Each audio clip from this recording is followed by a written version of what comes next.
2 times back, baby. 5-3. Finally back in the win column. You think you can beat me and keep me down? Not gonna happen. I'm always gonna get that W. I'm gonna be the last one standing. And that's the killer instinct you need. You need that ferocity, that killer instinct, that sheer will. That's how you become a back-to-back 2-time 2005-2006 champion in 4th and goal. It's gonna happen again in BHL. Welcome to BHL Live. Carl Carlton here. The Week 8 recap. 2-timers, 159, took out the Westerners 82. Basically doubled their score. I'm bragging, don't care. Demogorgons, another big win, 121-95 over the Beauticians. Oh, Joey, that 100 points didn't get you the win this time? Sad news. Skeletons, talking about 100 points, 101.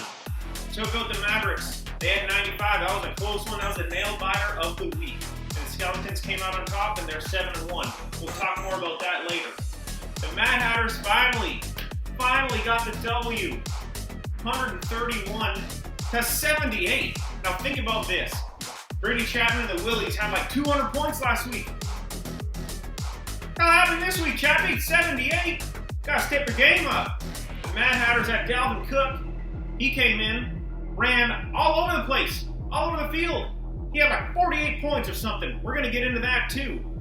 The last game of the week was the Cat Ladies taking up the Chocolate Frogs, 105-77.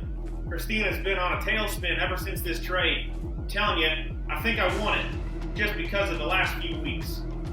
The Week 8 MVPs. The 2-timers, DK Metcalf. Guys got guns on him. Finally comes through big time. 40 points for the Seahawks wide receiver. Took it all away from Tyler Lockett. Lockett went off for 53 points last week. Metcalf this week, they got a receiving core, I'll tell you that. Speaking of the Seahawks, Russell Wilson, 31 points for the Hawkins Demogorgons. He's been on fire. He's got some weapons. Love him as a quarterback. Speaking of quarterbacks, look at all these segues. You kidding me? I can do this all day. Skeletons with Patrick Mahomes, the 4th overall pick. Remember that. That was high. 40 points for Patty Mahomes. Got that MVP type season going on. Looks like the Chiefs might repeat. 4th, we talked about Dalvin Cook. 49 points for the Mad Hatters of Cheshire. Carry them to the win. We get into duds, not studs. Deontay Johnson on the Willies. 1.6 points. Woo! That is EU. Poo-poo. Rex Burkhead, also on the Willies. 4 points. Brutal. Amari Cooper on the Mavericks. Now, he's a Dallas Cowboy, so this brings me great joy to tell you he got 1 is the loneliest number points. 1 point. Uno. That's it. How do you say 1 in Russian? Yeah, I don't know it. Don't worry about it. AJ Green on the Beauticians. 4 points. This guy is done. I'm telling you, he was a stud. A few years ago, I thought he'd get it going with Joe Burrow as a rookie quarterback. He's been doing really good. AJ Green, I don't think he's got it anymore. Finally, Carson Wentz, Philadelphia Eagles quarterback, on the Westerners. 9 measly points. I'm telling you, right now, Carson Wentz is the bane of my existence right now. This guy was supposed to be the stud. He was supposed to bring us to the promised land. Big Dick Nick Foles did it for us. He was the backup a few years ago. Carson can't get it done. This guy, he's running around. Oh, there's a guy coming at me. I ain't gonna throw that ball away. I'm gonna take the sack instead of just, throwing it. Oh, I just threw up my neck. Oh, I'm not as young as I used to be. I should have warmed up before I did that. Oh, I have no idea what I'm going to do. Get some icy hot. Actually, you know what? Maybe we can use our sponsor today, Integral Massage, to see if we can fix this neck of ours. All right, I got the video from Integral Massage pulled up right now. Let's see what Morgan's got to say. Hi guys, it's Morgan here at Lifetime Wellness Center. Today I want to show you some stretches for the neck and shoulder. That'd be great. Most people experience a lot of tension and carry their stress in their neck and shoulders. So what I want to do is show you some stretches you can do at home to alleviate some of this tension. That'd be great. So the first we're going to do, I'm going to have her roll her shoulders just to kind of warm up those muscles a bit through the front of the chest, top of the shoulders, and into the upper back. Perfect. So now we're going to do a stretch for the upper traps, which run up through here. A lot of people have issues in this area and kind of sit with their shoulders shrugged a bit. So we really want to stretch that out and open it up. So what you're going to do is sit on this. Get to it, lady. Perfect. And you're going to try and get your ear to this shoulder. And I've seen this definitely before. helps to pull it a bit too. So the point of sitting on the Really hand is just pull so it. the shoulder stays dropped here, and it really focuses the stretch through the traps and into the scalenes here, right in the side of the neck and the top of the shoulder. Yeah, awesome. I've heard enough. You know what? That makes total sense. Okay, ready? Here we go. So she said go like this, and then twist as hard as you can. Oh my God. Something has gone horribly wrong. I gotta put this back. Oh my God. I don't know if I did that right. That was terrifying.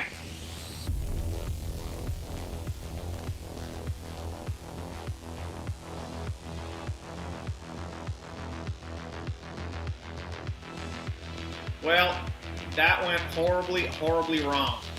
I don't think I did it right. I should have listened to Morgan. She's really, really good at what she does. Should never have questioned her.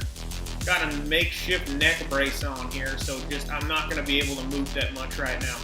Let's go to should have played them.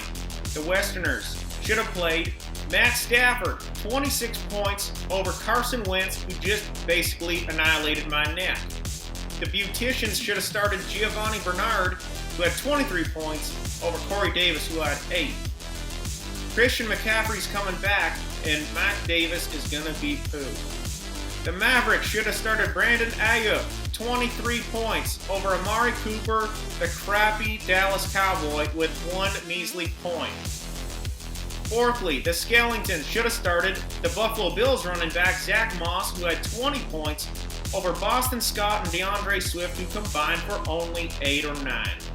The Cat Ladies should have dressed Corey Davis, 27 points over Tyler Lockett, who had 7. But who the hell's going to do that after Lockett had 53 points? So who cares? Now, I'm not going to get too upset so I don't blow up my neck again, but we have a new segment called What Were You Thinking? The Cheshire Mad Hatters started Dalvin Cook and Alexander Madison. Dalvin Cook had 49 points. Alexander Madison had .8. Why do you ask? Am I asking Pam, what are you thinking? They both played for the Vikings. That is a big, big no-no. I know you won the game, Pam, but trust me, that ain't gonna happen every single time.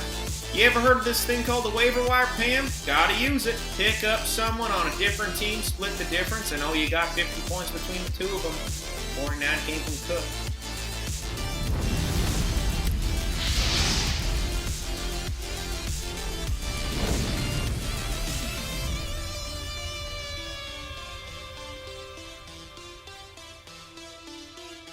It's time for the stat of the week. The 7-1 Skellingtons have only the 4th best overall points scored, only 60 more than the 2-6 Chocolate Frogs, 30 more than the 4-4 Mad Hatters and Demogorgons, and over 100 points less than the 2nd and 3rd and 4th place teams under them. They also have the least amount of points scored by a long shot with 870, when all those teams compared with them have been shelled with points against. I guess it means that Amy is coming up short when the other team comes up shorter. Which makes sense if you think about it, from the girl that drives a huge car with the license plate Short Girl. Maybe her record is making up for her lack of height too.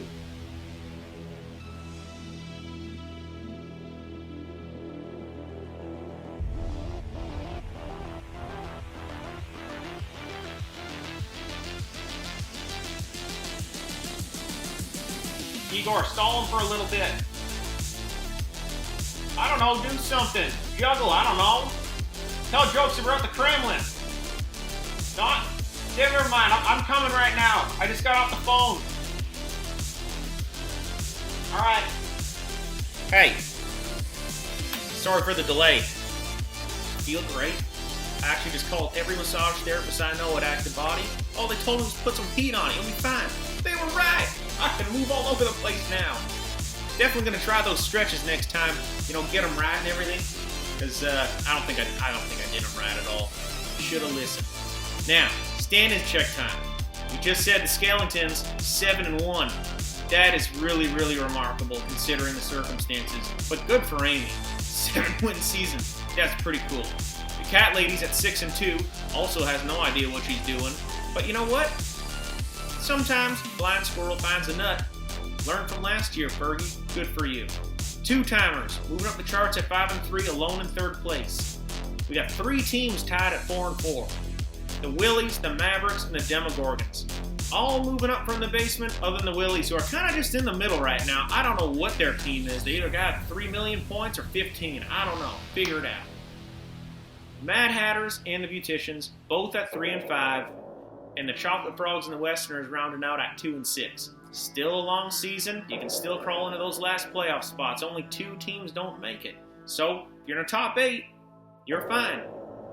Now, we have some big news. Let's step into the arena.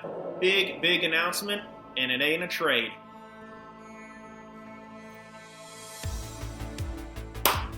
All right. The biggest win of the week goes to Andrea and Dave Weston. Get this. They're expecting a baby. Congrats. Sources indicate that they're most likely going to ask me to be the godfather. So if this kid turns out to be a living legend. Kyle and Dave have also struck a deal. Now this is the trade. If Dave agrees to name his son or daughter Easton Weston, Kyle has to agree to name his firstborn Harry Bush, or Harriet if female. Both Andrea and Shannon have no say in the matter, as this trade is BHL official, pen to paper. In all seriousness, congrats to Dave and Andrea on adding to the BHL family. And with that, we wrap up another week in BHL. I'm Carl, the back-to-back champ. Say, be good to each other. Make sure you watch Red Zone on Sunday from 1 to 11. What the hell was that? Might have been the Demogorgon. I gotta go. Peace, y'all.